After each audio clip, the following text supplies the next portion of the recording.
Just pulled up into Linear Fisheries car park.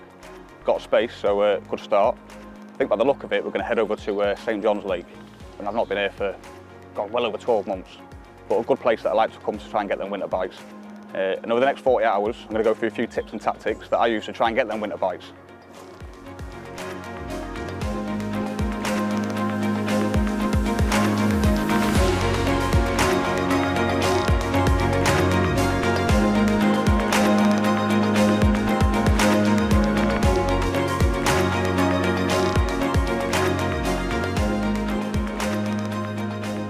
When you're fishing this time of year for the winter, I suppose one of the main things is keeping an eye on the weather.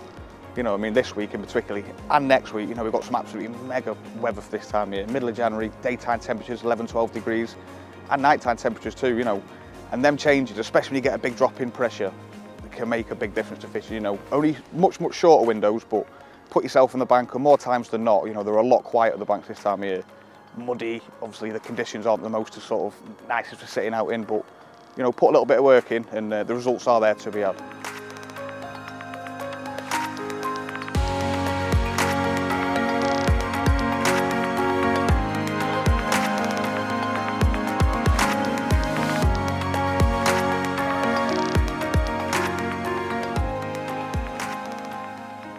we've got the gear around into a swim, settled in, well, middle of the social bank it's called this area.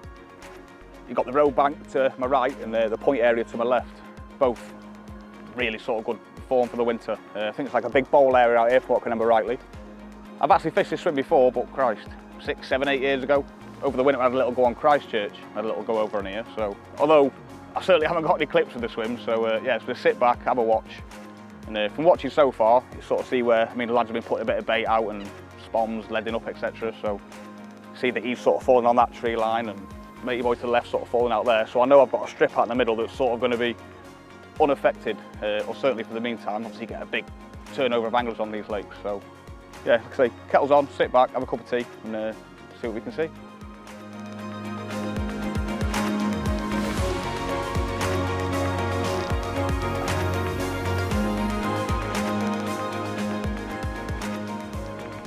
Just clips up there, about 80 yards or so. Just having a little few flicks around. On the first chuck it was just absolute blatant gravel, and yeah, pretty much trying to avoid that, looking for some sort of smaller glassy areas. You see that one sort of dropped into a bit of siltier sort of ground, and then again pulling back onto that gravel. Absolutely spotless out there. You imagine these sort of places as well, you know what I mean, everyone's fishing different spots, spoms, some going adrift, opening, you know. Imagine the whole lake bed sort of got spots all over it. So yeah, just searching out them sort of smaller, smoother areas, as opposed to the sort of blatant gravel. Don't feel like there's any weed out there, or certainly out in that bowl area anyway. So yeah, in a minute, just gonna have a few flicks around. Let's see if we can find one of them areas. I could remember out some years and years ago, sort of fishing off that road bank, chucking out into that central area. On leading about, and one spot in particular, he's come back with like real orangey sort of coloured clay on the lead, and that rod in particular, I remember being a real banker. So yeah, if you can find one of them spots, it'll be a real sort of bonus.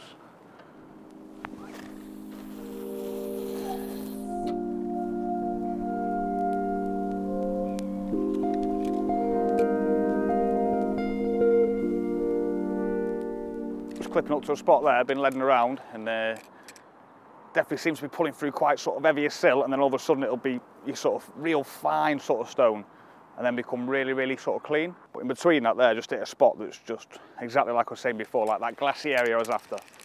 No taps on the float, no restriction on the lead, just real sort of nice glassy pulls. So yeah, we're gonna have a few more chucks at that area. If I can get a clip that puts me bang on that, I'm gonna fish a couple of rods over bait tonight, so the around sort of ground, you know what I mean, definitely I'm gonna fish sort of small up baits, sort of wafter style, so they'll be fishing in, definitely fishing over the ground out there. But yeah, if we can get one rod bang on top of that glassy area, just check in then in case any of that sort of clay marks on it. So I presume that's what they'll be, really firm sill or clay. But like I say, definitely do like searching out them clay areas. And more than likely, you find them on the build-up of areas, the base of bars, plateaus, good rubbing areas. So yeah, if you can locate one of them in a presentable area, definitely well worth a go.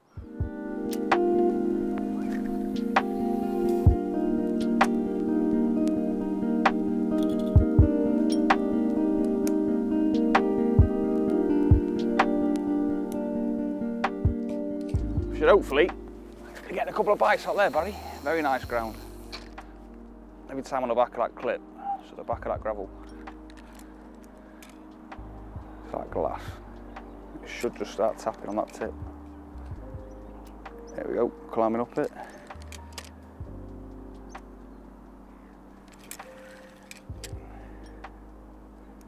Yeah.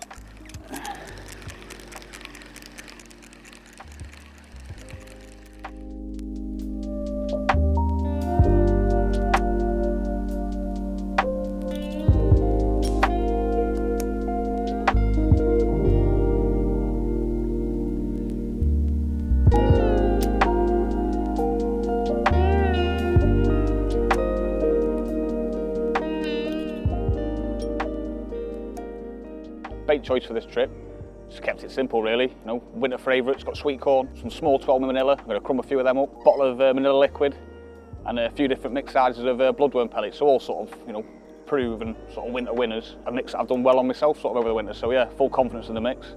Not going to go crazy, probably put about 15-20 spawns out to start off with, make up a little bit more and yeah, go from there with it.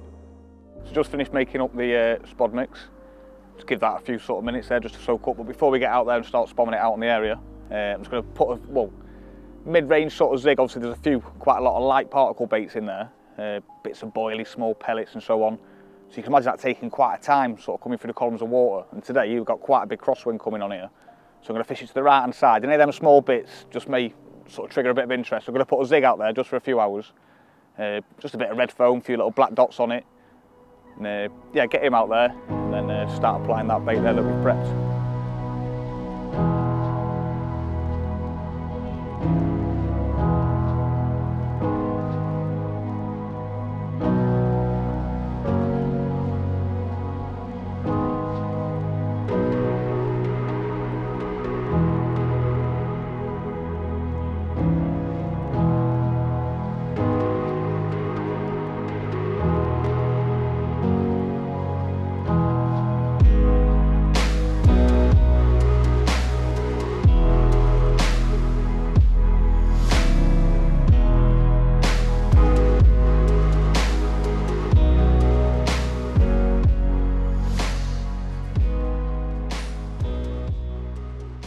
So after getting a clip I'm happy with out there, I've put in 15-20 big spawns.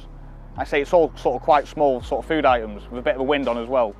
That is going to carry bits of food here and there with bits of tow, etc. So I've tried to keep everything as tight as possible.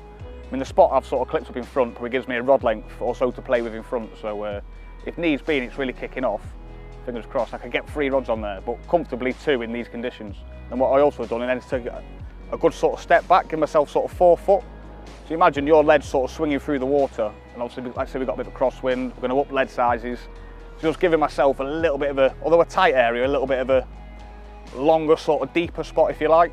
So if it's to hit the clip a little bit hard in these crosswinds, I'm still going to ensure that I'm over a little bit of bait.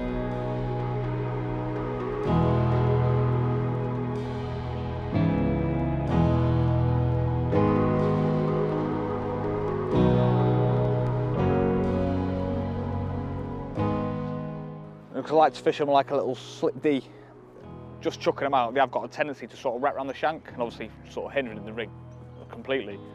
So to prevent that, I mean, I do like to fish them in a bag, no chance of it ever tangling, and just squeeze a little piece of foam either side of the hook, no chance of that spinning round. So you know every time you're fishing, 100%, with them little bits of foam in the bag as well. I mean, if I chuck that in, it's buoyant. So as it casts out, imagine that bag pops up, forced almost off the hook, foam's already off.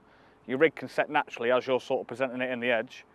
With that, as it's sort of melting, you're getting bits of bait coming out through the columns.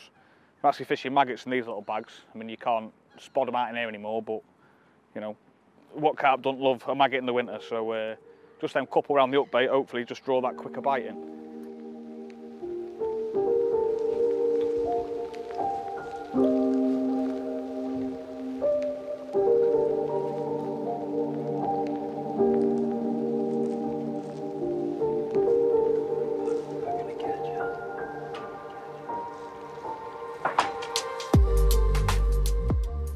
We've got the rods out, I was only going to fish 2 on the sort of baited area, but I mean the conditions absolutely bang on. Just noticed the lad off to the left on the point swim there. I mean, he's definitely had a couple of bites. So yeah, with that, got a rig on it. Same clip, just at the side of the spot there. I mean, a couple of chucks of the lead, just as clean. So I mean, if anything, it's a little bit more gravelly, but 2 on that sort of glassy area, 1 on the gravel. Like I say, see what does a bite. So yeah, all 3 out there on the dance floor. As for sort of rigs and stuff, all pretty much the same. Small sort of homemade fruity up baits, almost sort of set like claws. And yeah, they're all gone out there with the bags, like I say, sort of designed to pop off and so on. So happy with all the rods, all gone out sweet, nice drops, all sort of lines pointing out to the right direction. So yeah, fingers crossed. I mean, the conditions are absolutely screaming it. You know, big low pressure, low cloud, nice big wind. Yeah, I mean, temperature wise, you know, sort of like 9–10 degrees steady from sort of getting here this morning. So if anything, it's only going to be increasing temperature. So as it goes, condition wise, everything, you know what I mean, happy with everything. So yeah, fingers crossed we can get amongst a few tonight, or if not, early hours of the morning.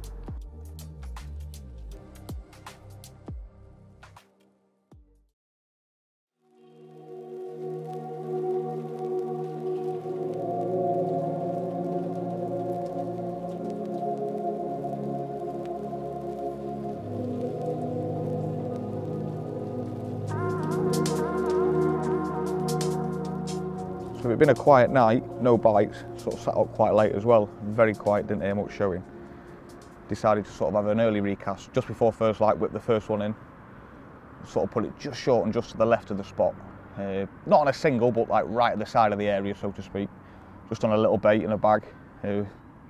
Apparently a lot have been coming to that sort of method, you know, not so much to the bait, so put a couple, probably 3 or 4 kilos corn, mixed bait out there, so we're not going to completely ignore that. I'm going to put this rod back out on that, and then again just play around with the third rod, sort of splitting them up, and if the bait rod starts going, obviously bring the other rods back into there. If the bag starts going, or if we play around with a zig later, sort of going with them. So yeah, at the minute, just, and apparently a lot of the bites have been through sort of daylight hours as well. I think no bites at all on the lake last night. So with that, you know, an early recast as well, capitalising on fresh up baits, fresh, you know what I mean, sharpness out there for the most of the daylight hours.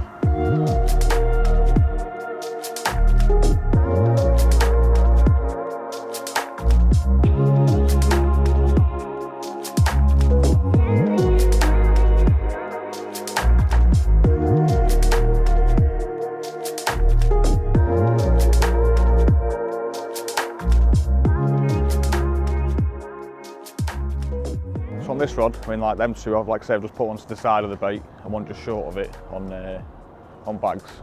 And this one's going to fish on a single, sort of rod length to the side of the spot again. I mean, apparently a lot of the ones that have been getting caught have been getting caught over little bits of bait, singles, bags, etc. So, like I say, they're all around that baited area. The catch rod, he's probably 3 or 4 foot just short of the spot. But yeah, on this rod, I'm going to stick it rod length to the right and just on a bright single. Apparently oranges have been doing quite a lot of the bites as well, so yeah, all 3 rods on oranges for the morning, see what happens.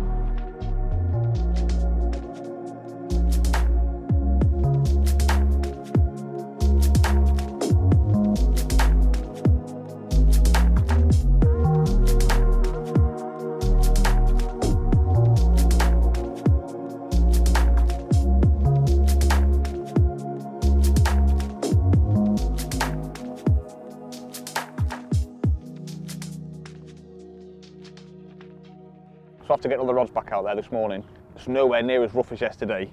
A lot of the, well, like the area I'm fishing, the wind seems to have swung more sort of southerly, and a lot of the area out there is actually flat calm, so been able to keep a good eye on it. No sign of any fizzing or anything out there yet, but there's definitely movement.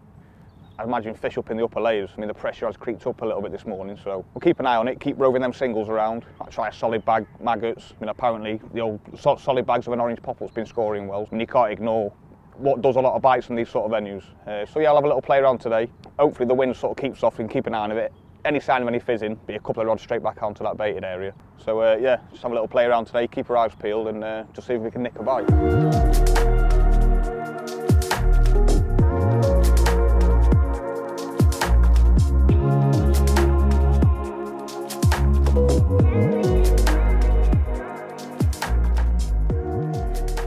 Pretty much all my fishing, I use, well, it's a big sort of size 4 up, and I'm wanting the bait to sit quite tight to the shank there and almost fish like a claw. I'm not wanting it pop right up, almost as it's sort of sat there, the point almost hovering off the bottom. When sort of fishing over really sort of clean ground, like in the sort of beat points, especially over the gravel obviously, the straighter points obviously catching on bits, that's sort of set up on like a slip D, I suppose. The reason for that, if the bait's to sort of slightly lose its buoyancy, I mean like fishing tiger nuts and stuff like that where you can balance them with foam and bits and bobs, obviously you know that buoyancy is going to stay exactly the same, so as you set it, it's going to maintain that buoyancy. Whereas pop-ups and so on, obviously we were piercing them, you probably get 24, 36 hours where it'll be as it went out, but after those, if it loses its buoyancy slightly, with the hair, I mean I used to fish it just literally, knotless knot, small piece of silicone trapping at the back of the hook, whack it 100 times, it'd never tangle. But with this, it has got a tendency to wrap round. That's why I like to put the little bits of foam nuggets on it to 100%, you know, it cannot happen. So yeah, a lot of my rigs, especially when fishing over bait, is designed for that claw. I'm wanting a small hook bait, a big hook with the bait almost taking the weight out of the hook as such. And like I say, the reason for I like fishing it on a ring is when that bait slightly loses buoyancy, you see it's fish like that, it's only going to rock over, but as that bait is lifted up, see how the hook sort of spins back round and that hook point much more heavier and free, whereas that's trapped on silicone, it can almost, the hook can almost come up on an angle, so that completely eliminates that. So another way of achieving that sort of flexibility on the back of the hook, if you're not wanting to do a slip D, so you might be fishing a little bit further out and not wanting to put nuggets or a little PVA bag on there, just simply threading one of them hook ring swivels on and then simply sliding on a little hook bead and sort of trapping that. I mean, I like to trap them almost opposite the barb. I mean, have a little play around with them in the edge and you'll see where your baits sit in relation. If you stops too far around the bend, your hook will sort of sit up on its side. If it's further around the shank, it's naturally forced to sort of flick your hook up. So have a little play around with it in the edge and you'll sort of see what I mean. But yeah, trying to achieve that, and it's all how that hook behaves. Like I say, it's, as soon as you pick that bait up, it's set and ready as they go out. Should they lose the buoyancy slightly, it's all on that hook. That hook's flipping round, the rig's behaving exactly how I want it to. For actually tying this rig up, I mean, it's really, really simple really. First of all, I'll peel off around 15 inches of cam skin, then simply peel off 5 or so inches of the coated section, sort of leaving the braided bit. Then I like to sort of double it over. I mean, leave yourself about 3 inches to work with, so the last 2 inches, double it over. And then what you're doing with that, back through the eye so the hook's face down, you're putting that doubled over loop, as if you're making a multi-rig almost. Back through, on with the hook ring swivel, back over, so exactly the same as what you do for a multi-rig. And then both tag ends, back through the eye. And then it's simply a knotless knot over the top of that, bedding down, make sure you're trapping both in. Another thing to make sure, as it sort of sits on the back of the loop there, that both your loops are perfectly, so they're not sort of crossed over. I mean, if they're crossed over, it just reduces the amount of freedom they have, so make sure they're nice and perfect in line. And then really, really like to bed that down with a set of scissors over the hook, really bed that down. You'll notice, as that all tightens up, how as it comes out the back of the hook, it'll twist round. Simply get a baiting needle in there, tease it back round, because if that's coming out there set to one side, it makes the mechanics improve on one side and decrease on the other, whereas if it's coming flush out the back, it's making the rig 50% both sides, it's working just as you want it. And then simple 1.5 inch bit of shrink tube, just enough to cover the knotless knot. I don't like to really aggressively bend it over. I mean, if it's a straight point, more so, but with them being beat point, I just like 1 inch or so of it coming out of there, and almost just following the sort of shape of the eye. Not straight, not bent, it's almost like a nice sort of tweaking in between. And with that, a small, I suppose a centimetre or so, a little bit of flexible braid there. Another bit I like to do is, when you're steaming your rig, hold that coated bit and on your braid and just really twist them fibres. I mean, a lot of them are almost wax coated. So just give them a good twist over the steam and that will really loosen them fibres off, and that little braided section make it much more flexible.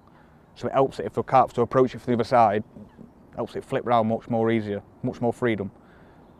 And then just a small bit of putty, and I'm just applying that bit by bit until I'm achieving, it depends what sort of lake bed I'm fishing over, but in a sense, I don't want it drilling to the bottom, I don't want it ridiculously sort of fluttering down. I'm after something, a happy medium, just enough to, so it'll take the, kick the hook link out. So that's a sort of really, really simple, and with that, a small piece of putty in the middle of the hook link, an anti-tangle sleeve, and yeah, I just like to add a little bit of putty on the bottom of those in case it's to go into a bit of silt, stick up. just to ensure that it could be kicked over. And yeah, with that, I mean, sort of length between sort of 9 and 6 inches again, what sort of lake bed we're fishing over. But yeah, if I'm fishing over bait, 99% of the time it will be there or thereabouts for this presentation.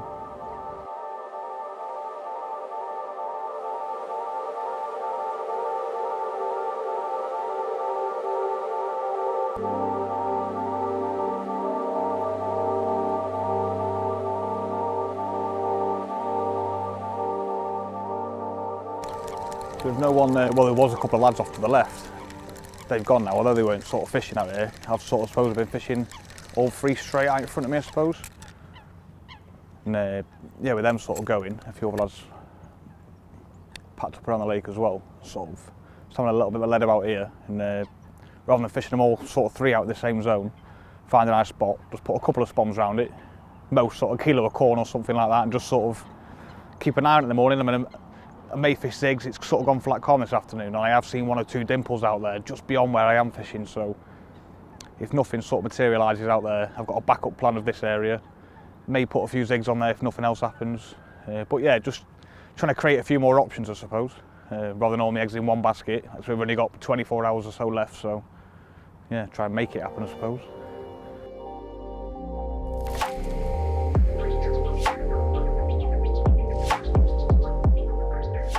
So that's to get the clip there, off to the left a little bit closer in than the other rods. I'm just going to make up a little bit of bait. Nowhere near as much as what the other rods. I suppose there's nearly 4 or 5 kilos by the time we've got the corn and the pellet and the mix of boilie out there. So yeah, make up a bit of a mix, similar, well, exactly the same mix, but yeah, just try and get 4 spoms really nice and accurate on that. It's almost flat calm now, whereas sort of yesterday we were fishing out there 80, 85 yards in quite a crosswind. Although not too much hard work, you know, them big heavy spoms, you do get 1 or 2 that sort of drift. So yeah, try and get 4 absolutely bang on the money on this rod. And yeah, a little bag of something, big lead, little up link, and see if we can get a bite.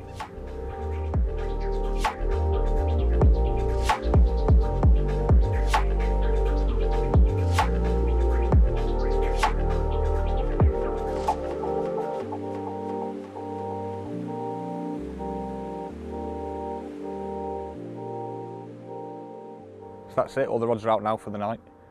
Decided to keep 2 rods on that same area that we baited last night, although no bites, a few liners last night. Ran the lead through there, sort of just a big lead on the braided rod. Area feels absolutely prime for it, so yeah, just shorten the uplinks right down in case they're not moving much between mouthfuls at all. 2.5 inch sort of uplinks, drop off 4 ounce inlines, and the lot inside a solid bag. So yeah, 2 out there, and decided to put a rig on that closer spot that we found. It's only sort of 17 wraps as opposed to sort of 20 odd that the other ones are, but yeah, it feels a real nice sort of area.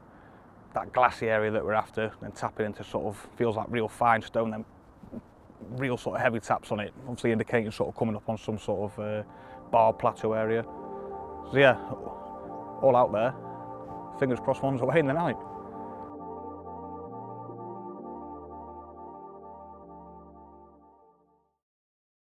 It's probably just gone around midnight-ish, sort of 5 past midnight. Started to get a few liners around sort of 1/4 to midnight. That sort of woke me up. Went sort of flat calm, managed to slacken the lines right off. Big bits of putty, and yeah, a few sort of positive liners. And then up, out the clip, and into one. And you could tell it wasn't the biggest of one, sort of quite a right kick out there, sort of kiting left, and it sort of felt like it picked up a bit of liner, a bit of braid out there. Very sort of jiggedy, and but yeah, luckily it's pinged off that and we got him in the net. Looks, I don't know, 18 sort of 18, 19 pounds, something like that. But yeah, nice to get off the mark. So yeah, get us on a little bag as well, tiny little whittled down orange pop up. There's a few maggots in there, a few little tiny bloodworm pellets and a bit of manila powder. But yeah, whether it's just them little clusters of bait that are doing the damage, then I just put the other rod out there as well, so recast both rods out there on near enough identical sort of presentations. So yeah, I'll get this one back out there and see if we can get another one.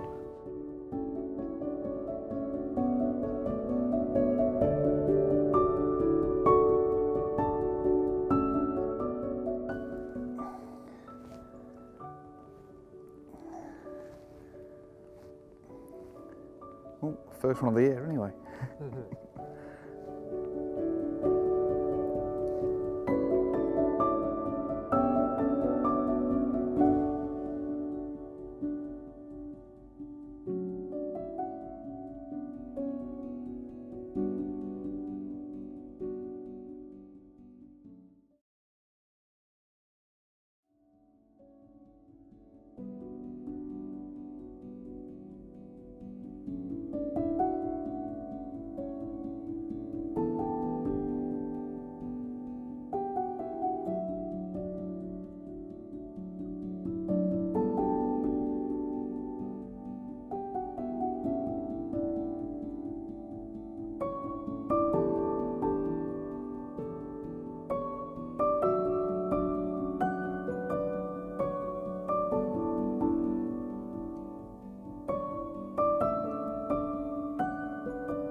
beautiful morning. Weather's certainly sort of picked up again. Big crosswind coming through the swim again. And it was around, you sort of felt the change around midnight last night, and it wasn't long after, middle rod was away. After switching to those solid bags, 4 ounce lead, little tiny 2-inch hook links. And on the first night, I mean, I put getting on 4 or 5 kilos of mixed corn, boilies, bits of pellet out there. And not long after, I had a few liners, but no bites. So yeah, definitely, I mean, I topped it back up, 4 or 5 spoms, sort of quite accurate out there, and fished 2, both on solids. And yeah, the same rod went, well, I had that one about, like I say, about 5:30 midnight, got him back out there. And yeah, half an hour sort of before first light, same rods away again. Lovely, well, you'll see in a minute, absolute corking scaly fish, typical of the Oxford sort of strain. And yeah, I mean, we got the rod back out there quite quickly, so sort of hopeful another chance or so we had this morning. Like I say, the weather, although sort of skies are cleared, we have got that wind pumping through. See, they've just had one off to the left as well. Notice they had one off the road bank, sort of just before it was getting light, so it seems, you know, definitely a few sort of, you know, still having it off. So yeah, fingers crossed. We've got time for another one yet.